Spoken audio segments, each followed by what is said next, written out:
kepada saksi Ibu Eva ya. Selamat datang Bu. Terima kasih Pak. Apakah Ibu pernah memberikan kesaksian di Tipikor? Beberapa kali di dalam kasus waktu itu untuk kasus pelecehan pada Departemen Sosial, Kementerian Sosial, dan satu lagi untuk kasus Ibu Hasati Merdeka. Ibu Hasati Merdeka terakhir itu ya? Iya, terakhir. Ahli, coba jelaskan kepada kami ya untuk satu kasus ini supaya terang benderang. Apa perbedaan ya dari delik suap sebagaimana dimaksud di dalam pasal 5 ayat 1 huruf A dan B dengan pasal 13 Undang-Undang Tipikor, Undang-Undang Korupsi. Coba saudara jelaskan secara rinci. Baik. Saya langsung jawab, Pak. Dalam pandangan saya, ini adalah pasal-pasal yang sebetulnya diadopsi dari KUHP. Yang sebetulnya kalau kita bicara dalam konteks KUHP adalah pasal-pasal yang berkaitan dengan jabatan. Kalau kita bicara dalam konteks suap terkait dengan apa yang ditanyakan tadi, rumusannya pasal 5 ayat 1 huruf A, B, dan pasal 13, pada dasarnya unsur-unsurnya semua hampir sama, yaitu ketika seseorang memberikan atau menjanjikan sesuatu kepada seorang pejabat pegawai negeri dalam hal ini atau penyelenggara negara untuk melakukan atau tidak melakukan sesuatu dalam jabatannya. Yang berbeda dari ketiga pasal ini adalah gradasi kesalahannya menurut saya. Jadi unsur kesalahan pada masing-masing pasal itu dirumuskan secara berbeda. Karena pada pasal 5 huruf A, unsur kesalahan itu dirumuskan dengan kata dengan maksud. Pada pasal 5 huruf B, ayat 1 huruf B, itu karena jabatan atau kedudukan. Dan menurut saya ini adalah bentuk kesalahan dalam pengertian kesengajaan yang luas. Tetapi kalau kita rujuk ke pasal 13, itu bentuk kesalahannya adalah satu bentuk yang dalam konstruksi ilmu pengetahuan hukum pidana kita sebut sebagai propasedulus culpa. Jadi di sini pelaku tidak harus mengetahui secara keseluruhan mengenai bagaimana posisi atau kedudukan seorang pejabat, tapi dia patut menduga. Tapi patut menduga ini tentunya ada pengetahuan juga di situ tentang posisi mana dan bagaimana kedudukan dari seorang pejabat. Jadi ada satu besaran pengetahuan yang tentunya berbeda antara ketiga unsur ini. Baik, sehubungan dengan jabatannya di dalam satu rumusan delik pasal 5 ayat 1 dan B dan pasal 13 juga itu mengenai kekuasaan atau wewenang yang melekat pada jabatan atau kedudukan ya. Yang saya ingin tanyakan kepada ahli akan apa yang dimaksud dari unsur jabatannya baik sesuai dengan pasal 5 ayat 1A, B dan pasal 13. Seperti yang saya sampaikan tadi, karena ini pasal-pasal yang berkaitan dengan kejahatan dalam jabatan. Kenapa demikian? Karena rumusan di dalam karena filosofi dasar pembentukan pasal-pasal ini sebetulnya adalah pasal manakala seseorang memberikan atau menyuap seorang pejabat. Jadi di sini di dalam konteks hukum pidana ada yang disebut sebagai penyertaan mutlak perlu. Satu perbuatan atau satu tindak pidana yang tidak bisa dilakukan oleh satu pihak saja, tetapi ada dua pihak yang sama-sama aktif melakukan satu perbuatan. Dalam mungkin saya bisa berikan gambaran yang sederhana pada contoh-contoh lain. Misalnya dalam pasal-pasal tentang penadahan atau pasal tentang atau tindak pidana dalam bentuk perzinahan di dalam KUHP ini delik umum, di mana perzinahan itu tidak bisa dilakukan oleh satu orang karena harus ada kawan zinahnya dan dua-duanya sama-sama aktif untuk mewujudkan delik, yaitu delik perzinahan. Pada penadahan, orang ini harus tahu bahwa seseorang mendapatkan satu barang dari hasil kejahatan dan dia menerima itu sebagai hadiah, hibah atau untuk dibelinya. Nah, tentunya di sini ada dua perbuatan yang aktif, yaitu orang yang menawarkan barang dan orang yang kemudian menagih barang itu. Begitu juga pada suap. Ada dua pihak yang secara aktif di sini. Ada orang yang memberi suap dan ada yang menerima suap. Nah, dalam konteks pasal 5 ayat 1 huruf A, B, dan pasal 13 memang ditujukan kepada mereka yang dalam posisi sebagai pemberi. Tetapi tidak berarti bahwa kemudian delik ini menjadi sempurna dengan pasal ini. Karena apa? Karena unsur pejabat yang menerima itu dalam kapasitas jabatannya itu menjadi unsur yang menentukan untuk kita mengatakan bahwa satu delik menjadi sempurna. Nah, kalau pertanyaannya tadi ini dikaitkan dengan pasal-pasal dalam hal ini, memang kaitannya kalau dengan pejabat ini kaitannya dengan pasal 6 misalnya di dalam undang-undang yang sama. Itu adalah pejabat yang dalam kapasitas dia, orang ini memegang satu jabatan tertentu. Jabatan tertentu yang tentunya atas jabatan itu melekat satu tugas dan kewajiban. Saya kira di dalam ketentuan mengenai aparatur negara, dalam hal ini pegawai negeri atau penyelenggara negara, itu tentunya satu jabatan didasarkan pada satu aturan perundang-undangan dalam kapasitas apa, kewenangan dan kebijakan yang bisa dia ambil terkait dengan jabatan. Tentunya harus melengkapi.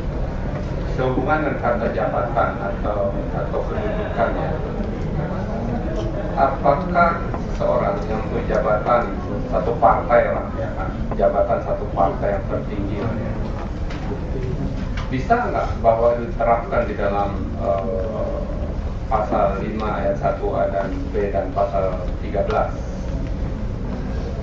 Karena kan di dalam pasal 5 ayat 1 itu disebutkan dengan tegas bahwa itu ditujukan kepada pegawai negeri atau penyelenggara negara. Ya kan? Apakah itu bisa diterapkan? Saya khawatir kalau unsur ini diterjemahkan sebagai seorang pimpinan partai, sebagai pegawai negeri atau penyelenggara negara, ini menjadi interpretasi yang terlalu luas. Kalau interpretasi yang terlalu luas, ini kaitannya dengan satu interpretasi analogi yang terlalang di dalam hukum pidana, gitu. Kenapa analogi? Mungkin ada yang mengatakan ekstensifikasi, tetapi menurut saya kaidah hukum yang mendasari ketentuan pasal 5 ayat 1A, B dan pasal berikutnya 6, pasal 11, pasal 12 dan pasal 13, saya kira itu adalah berkaitan dengan satu norma yang mengikat satu pegawai negeri atau penyelenggara negara. Normanya itu jelas, kaidah hukum yang diatur di sana jelas, tidak meliputi subjek lain di luar itu. Oleh karena itu, saya kira pimpinan partai tidak termasuk dalam kualifikasi. Jadi tidak termasuk ya di dalam kualifikasi unsur dalam pasal 5 ayat 1A dan B dan pasal 13. Kemudian ahli, apakah delik suap sebagaimana dimaksud pasal 5 ayat 1 dan B dan pasal 13 Undang-Undang Tipikor dapat terpenuhi ya jika pegawai negeri atau penyelenggara negara yang dimaksud tidak memiliki kewenangan jabatan atau kapasitas sebagaimana pegawai negeri atau penyelenggara negara untuk melakukan atau tidak melakukan sesuatu sebagaimana dimaksud oleh pemberi hadiah atau janji. Jelas ya pertanyaannya? Saya kira jelas.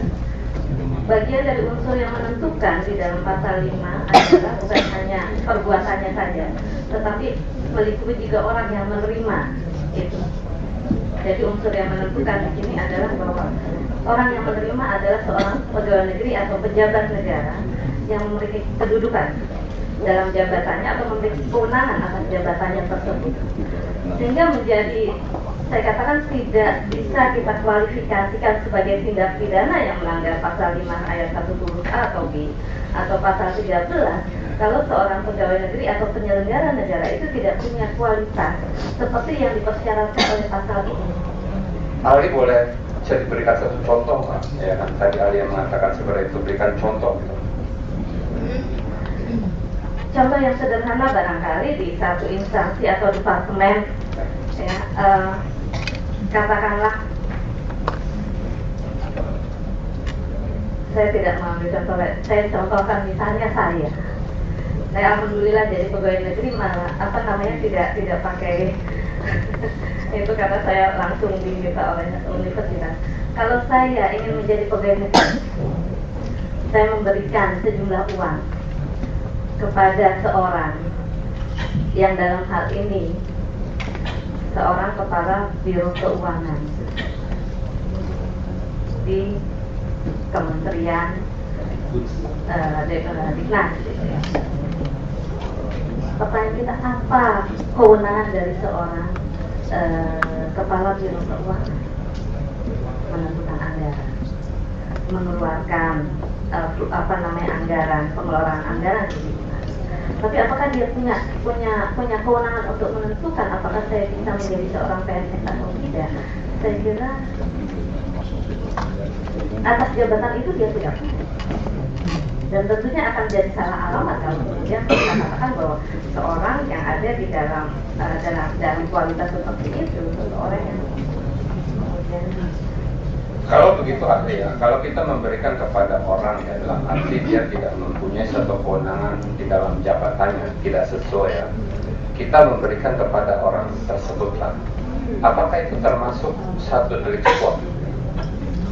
Kembali lagi kepada unsur dari pasal 5 dan pasal 13 seperti yang ditanyakan tadi. Karena unsur yang menentukan adalah pegawai negeri atau penyelenggara negara yang memiliki kewenangan dalam jabatannya, tentunya kita tidak bisa mengatakan itu adalah suap sebagaimana yang dimaksud di dalam pasal 5 dan pasal 13. Katakan saya suatu pimpinan partai lah gitu ya, minta tolong kepada saya ya untuk mempengaruhi Menteri Keuangan lah gitu ya kan. Seseorang kasih uang ke saya gitu kan. Itu apakah termasuk satu delik suap ya? Yang tidak dalam jabatannya saya untuk berhubungan dengan Menteri Keuangan. Seorang pimpinan partai mungkin punya pengaruh secara politis, tetapi apakah itu menentukan seorang dalam jabatan tertentu kemudian melakukan kebijakan kepada dia? Saya kira tidak secara langsung. Oleh karena itu, saya tidak bisa mengatakan seorang pimpinan partai itu masuk dalam kualifikasi ini. Saya harus berhati-hati, Pak. Karena apa? Karena memang ajaran lex serta di dalam hukum pidana kan jelas sekali ya. Nulum delictum nulla puna sine privialiti punali itu tidak boleh kita hianati gitu ya. Artinya apa yang dirumuskan di dalam undang-undang, maka itu harus diterjemahkan sebagaimana apa yang dikehendaki oleh perumus undang-undang. Boleh dianalogikan nggak? Kembali lagi, interpretasi analogi itu terlarang di dalam hukum pidana. Saya kira rumus kaidah hukum yang diatur di sana jelas. Jelas ya? Jelas sekali. Baik. Bagaimana bila suap tersebut diberikan kepada pihak ketiga sebagai fasilitator ya? Dan bagaimana dampaknya bila pegawai negeri atau pejabat negara tersebut tidak melakukan dalam kewenangannya sebagaimana diinginkan oleh pemberi suap? Beberapa putusan Mahkamah Agung yang saya coba baca dan saya coba telusuri memang tidak memberikan satu syarat bahwa benda yang dijadikan alat untuk menyuap, katakanlah di uang, itu diterima langsung oleh orang yang dituju oleh peserta delik yang lain, yaitu orang yang menerima suap. Jadi bisa saja diberikan kepada pihak ketiga, tetapi di sini harus dipersyaratkan bahwa antara si orang yang pemberi suap dan penerima suap harus tahu mengenai itu. Karena orang yang diberikan itu tidak lain dari perpanjangan tangan mereka. Jadi dia semata-mata sebagai alat untuk kemudian mengantarkan benda yang dijadikan alat untuk menyuap ini dari satu peserta kepada peserta yang lainnya. Gitu. Nah, menjadi masalah memang kalau kemudian satu pihak itu tidak mengetahui itu, ya, tidak mengetahui itu. Artinya si pemberi suap sudah menerima kepada orang ketiga, kemudian si penerima suap tidak mengetahui bahwa dirinya disuap. Jadi itu merupakan. Ini bukan merupakan, saya kira delik ini di dalam bahasa hukum pidana barangkali adalah deliknya tidak selesai atau tidak sempurna. Tadi ahli mengatakan bahwa itu adalah satu syarat ya, syarat mutlak bahwa pemberi dan penerima itu memang harus ada